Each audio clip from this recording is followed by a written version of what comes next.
包是你的。啊，那这3包呢？这3包呀，一包是我的，一包是圆圆的，一包是洋洋的。哎呀，妹妹，就4包还给咱俩分呀？对呀，他们2个有零食都给咱们分了。那好吧。走。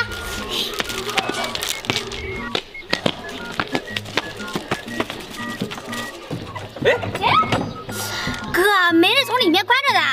就是啊，圆跟洋洋可能不在家，咱们走吧。哥，里面关着门，肯定是有人的。什么声音啊？好像是猪叫。猪叫？还真是。肯定是家里进猪了。那怎么办啊？怎么办？跑啊！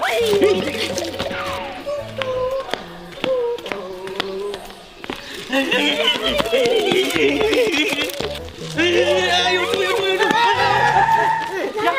铁子、月月，你俩干啥呢？差点把我给撞飞了，吓我一跳。洋洋，你们家好像进猪了。听声音啊，应该是比我还大的猪。猪？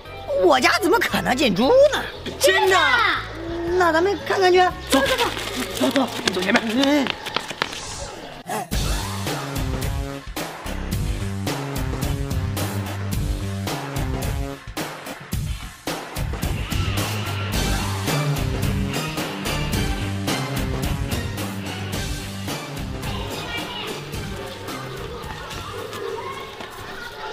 洋洋，你听见了吗？猪叫。哦，还真是。不过咱们怎么进去啊？门推不开。推不开？我试试。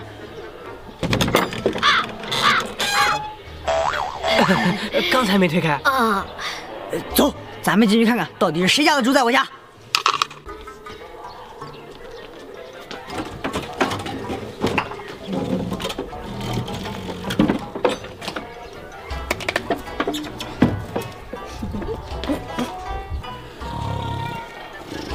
圆圆，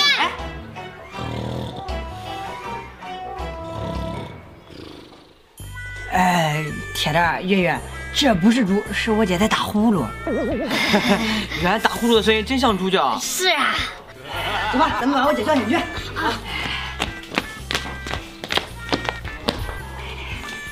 姐，圆圆，怎么了？要吃饭了吗？姐，吃什么饭呀？你这呼噜打的跟猪叫似的。对呀，我们还以为你家进猪了呢。我明明不打呼噜的呀。姐，还没打呼噜呢。你刚才打呼噜的声音是这样的。不是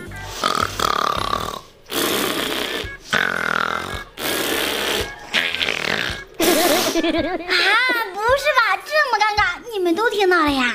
姐，不仅我们3个听到了，估计咱全村人都听到了。没错。那他们出去能笑话我吗？